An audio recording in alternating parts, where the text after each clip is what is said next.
નાના બાળકોથી લઈને મોટાઓ સુધી બધાને ભાવે તેવો અને કોઈ પણ જાતના સોડાનો પાપડ ખાર કાંઈ પણ વસ્તુની જરૂર જ નથી આ રેસીપી બનાવવામાં. કોઈ માપ લેવાની પણ જરૂર નથી. જે બિગિનિયર હોય કે કોઈ ક્યારેય પણ આ રીતની જે ફ્રાઈમ્સ ન બનાવી હોય ને કે મમરી ન બનાવી હોય ને તો પણ તમે આરામથી બનાવી શકો ને તેટલી સહેલી છે આ રેસીપી.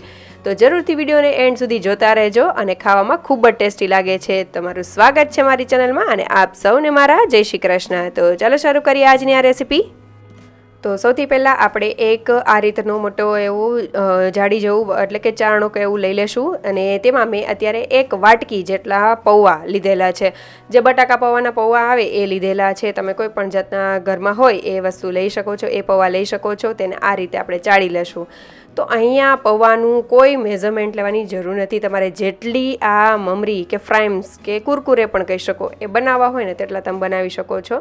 અત્યારે મેં આ એક વાટકી એટલે કે 2 વાટકીનું માપ લઈને બનાવ્યા છે. 2 વાટકી જેટલું એડ કરી દેશું અને સરખી રીતે તેને સૌથી પહેલાં ચાળી લેશું. તમે આંખમાં કે મોટા ચારણો હોય તેમાં પણ ચાળીને તૈયાર કરી શકો છો. તો આ રીતના જે બટાકા પૌવાના રેગ્યુલર પૌવા આવે ને એ જ મેં લીધેલા છે અને તેને સરખી રીતે ચાળીશું કારણ કે તેમાં ઘણી બધી ધૂળ હોય છે. તમે જોઈ શકો છો કે કેટલી તેમાંથી રજ ઉડે છે. આ રીતનું થાય છે એટલે સરસ એવા ચાળી લેવાના છે. ખાસ એ વાતનું ધ્યાન રાખવાનું. હવે આપણે તેને ધોઈ લેશું. તો 3 થી 4 પાણીએ સરખા એવા ધોવાના છે. તમે જોઈ શકો છો હું નળ નીચે જ આ રીતે કરી રહી છું. તો નીચે તમે જોઈ શકો કેટલું ગંદુ એવું પાણી નીકળી રહ્યું છે.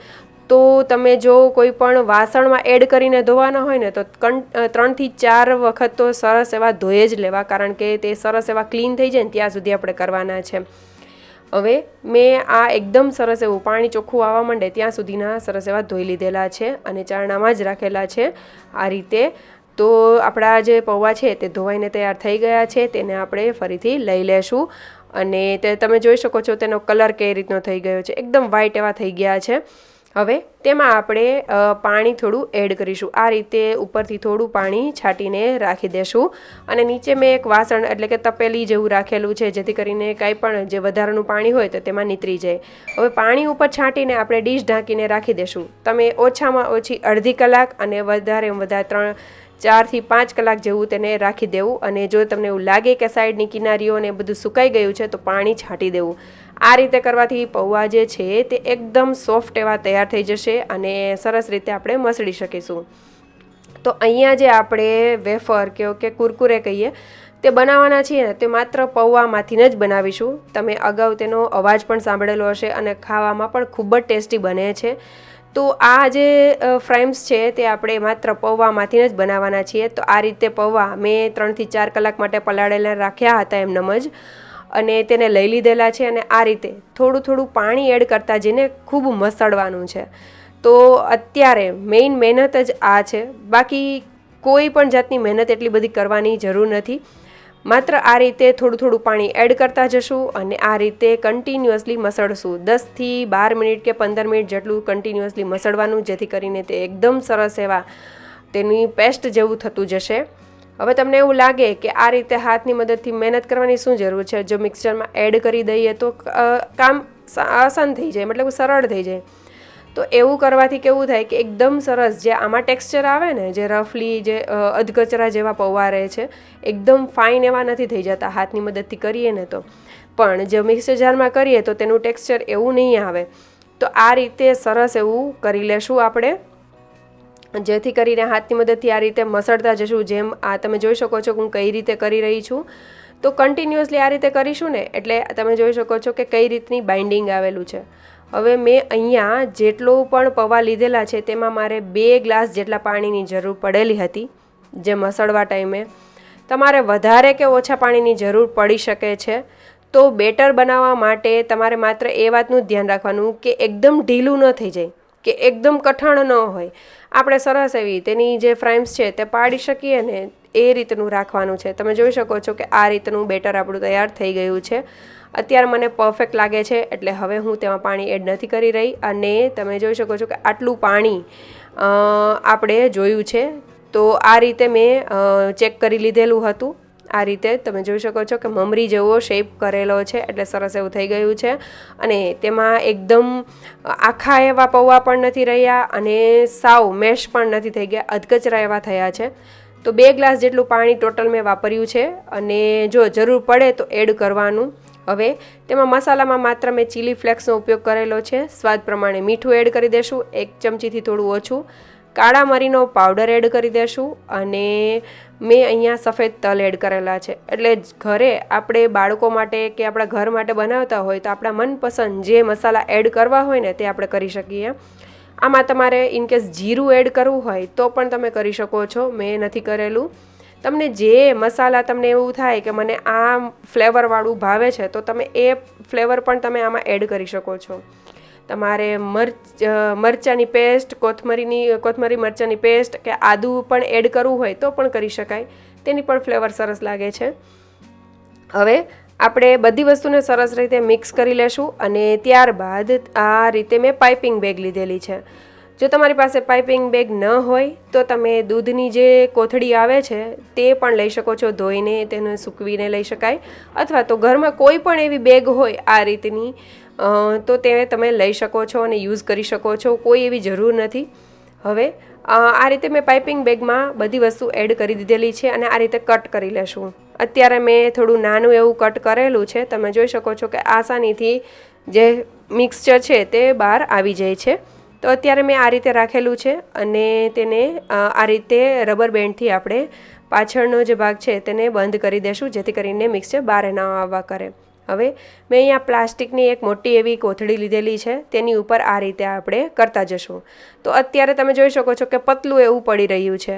તો અને કારણ કે આ થોડું મિક્સચર મીડિયમ હોય થીક એવું, એટલે નીકળવામાં પણ તકલીફ પડે અને જ્યારે સુકાઈ જાય એટલે આના કરતાં પણ તેની જે થિકનેસ છે તે પતલી થઈ જશે.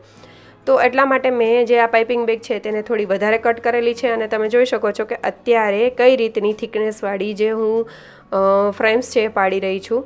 તો આ રીતની થશે તો પણ વાંધો નહીં આવે, જેમ જેમ તે સુકાશે એમ તેની જે થિકનેસ છે તે ઓછી થતી જશે, એટલે વાંધો નહીં આવે. અને જ્યારે પણ તમને એવું લાગે, કારણ કે આટલી જ આપણે વેફર બનાવીએ તો વાર લાગે, તો થોડું એવું ડ્રાય થઈ જાય મિક્સચર, તો થોડું પાણી એડ કરીને એડજસ્ટ કરી લેવું. અને આટલા જે મિક્સચર મેં બનાવેલું હતું 2 વાટકી જેટલા પૌવામાંથી આટલી ફ્રેમ્સ બનેલી છે. તમે જોઈ શકો છો કેટલી બની છે. રાતે મેં બનાવેલી હતી અને સવારે આ રીતે, એટલે આખી રાત પંખા નીચે જ રાખેલી હતી અને સવારે આ રીતે હું તેને છૂટી પાડી રહી છું. અને જો થોડી ભીની હોય તો હળવા હાથે કરવી, જેથી કરીને તૂટી એકદમ ન જાય અને આખી જ સરસ રહે. બીજે દિવસે મેં તેને તડકામાં રાખેલી છે અને આખો દિવસ તડકો રાખેલો હતો. અત્યારે તડકો સારો છે એટલે સરસ એવી ક્રિસ્પી થઈ ગઈ હતી. તમે જોઈ શકો છો કઈ રીતની બની છે, એકદમ સરસ એવી તૈયાર થશે. અને તમે જોઈ શકો છો કે આ જે આપણે મિક્સચર જે છે તે એકદમ અધકચરું રાખેલું છે ને, તો તે તમને દેખાશે પણ કેવું. તો મેં સાઈડમાં તેલ ગરમ કરવા માટે મૂકી દીધેલું છે અને હવે આપણે મસાલો પ્રિપેર કરી લેશું, જે બહાર કરતાં પણ ખૂબ જ ટેસ્ટી એવો લાગે છે. તો તેના માટે મેં મેગી મસાલા લીધેલો છે, લાલ મરચું પાવડર, કાળા મરીનો પાવડર, શેકેલા જીરાનો પાવડર અને સંચળ પાવડર એડ કરેલો છે. ત્યારબાદ દળેલી ખાંડ એડ કરેલી છે અને ચાટ મસાલો એડ કરેલો છે. મેં અહીંયા મીઠાનો ઉપયોગ નથી કરેલો, મેં સંચળ પાવડરનો ઉપયોગ કરેલો છે. તમારે એડ કરવું હોય તો તમે તમારા ટેસ્ટ પ્રમાણે એડ કરી શકો છો અને બધી વસ્તુ બેલેન્સ કરી શકો છો. હવે આપણે હાઈ ગેસની ફ્લેમ પર આ જે મમરી છે, મતલબ કે ફ્રેમ્સ છે, તેને તળી લેશું. તો આ રીતે હાઈ ગેસની ફ્લેમ રાખીશું એટલે જરા પણ કચાશ નહીં રહે કે તેલ નહીં પીવે અને આ રીતે એકદમ સરસ એવી ફૂલાઈને તૈયાર થઈ જશે. તો તમે જોઈ શકો છો કે અત્યારે મારી દીકરી સાઈડમાં જ ઊભી રહી ગઈ છે અને ક્યારની રાહ જોવે છે કે ક્યારે મમ્મા તળે અને ક્યારે હું તે ખાઉં. તો આ મસાલો આપણે જ્યારે ગરમ ગરમ આ જે ફ્રેમ્સ છે તે તળીએ એટલે ઉપર આપણે સ્પ્રિંકલ કરતા જશું અને તમને જેટલો ઈચ્છા થાય એ રીતે તમે કરી શકો છો. અહીંયા કાશ્મીરી લાલ મરચું એડ કરેલું છે એટલે વાંધો ન આવે, મતલબ કે એટલું બધું સ્પાઇસી ન લાગે.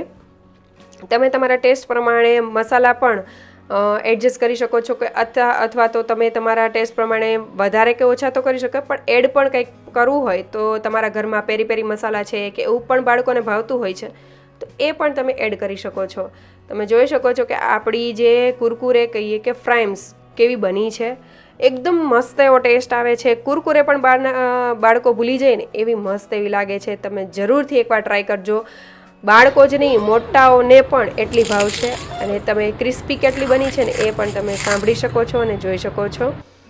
બહુ જ મસ્ત એવી બને છે. તો જરૂરથી એક વખત ટ્રાય કરજો. અને ખાવામાં એકદમ પોચી છે, એવું પણ નથી કે હાર્ડ લાગશે. એકદમ પોચી, ટેસ્ટી અને બનાવવામાં બહુ જ સિમ્પલ. કોઈ પણ વ્યક્તિ ગમે ત્યારે બનાવી હોય બનાવી શકે છે. કોઈ માપ લેવાની જરૂર નથી. કંઈ જ એવી માથાકૂટ નથી કે નથી સોડા કેટલો એડ કરવો, કે નથી પાપડ ખાર કેટલો એડ કરવો, કે નથી તેલ આમાં આવતું. માત્ર તળવા માટે જ તેલ જોઈએ છે. તો જરૂરથી આ રેસીપી ટ્રાય કરજો. બાળકોને તો ખૂબ જ ભાવે છે. તો એક વખત તમે પણ તમારા ઘરે બનાવજો અને મને કમેન્ટ જરૂરથી કરજો કે તમને મારી આજની આ રેસીપી કેવી લાગી. તમારી કમેન્ટથી મને મોટિવેશન મળશે. અને જો સારી લાગી હોય તો લાઇક, શેર અને સબસ્ક્રાઈબ કરવાનું ભૂલતા નહીં. Thank you for watching.